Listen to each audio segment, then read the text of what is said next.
Nag-start ako mag-volleyball nung grade 6 kasi nagkaroon ng first team dun sa Nazarenos College Foundation sa May Kawayan. And then, nahilig talaga ako sa volleyball kasi volleyball player din yung mommy ko.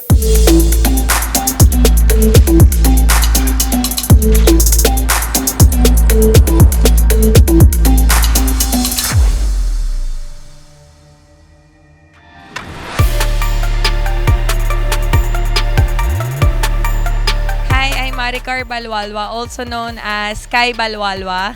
I'm in team na Sipit and my position is opposite spiker.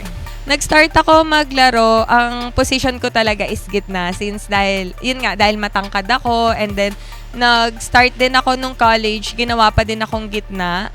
This year, iniisip ko talaga na kaya ko pa ba, maglalaro pa ba ako, kaya ko pa ba makipagsabayan.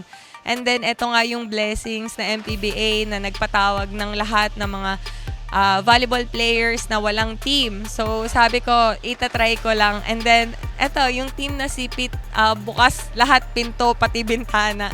Jersey number 8 kasi anniversary namin siya ni Ken. Yun lang, yung Infinity kasi gusto ko talaga siya ever since. Ako, siguro pinakamahirap lang na part ng training is kapag pagod ako galing work. Kasi every time naman kapag magte-training ako, syempre, gusto ko pupunta ako dun kasi gusto ko talagang maglaro. Gusto ko matuto everyday. Gusto ko makita yung mga teammate ko. Pero nahihirapan lang ako kapag pagod talaga ako sa trabaho or sa ibang bagay na ginagawa ko outside volleyball. Greatest lesson ko is hindi siya about the skills. Ito lagi kong sinasabi, yung natutunan ko kay Coach Dante Alinsunuri na importante yung teamwork. Hindi mo mababago yung isang tao dahil lang sa sinabi mo na magbago siya.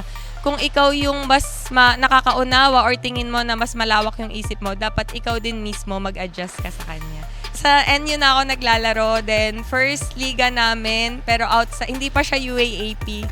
Tapos, syempre, matangkad ka, tapos bago ka, so pinagtitinginan ka, and then yung first follow ko, hindi ka tinamaan yung bola. Ako, madami pero yung hindi ko makalimutan na naging teammate ko is si Crystal Rivers. Kasi iba talaga yung palo niya, as in nung pag-training namin, pagka nagpi-free ball na sa kanya, pag nakita namin walang blocker, lumalabas na kami ng court sa sobrang lakas ng palo niya. So, ganun siya kalakas maglaro.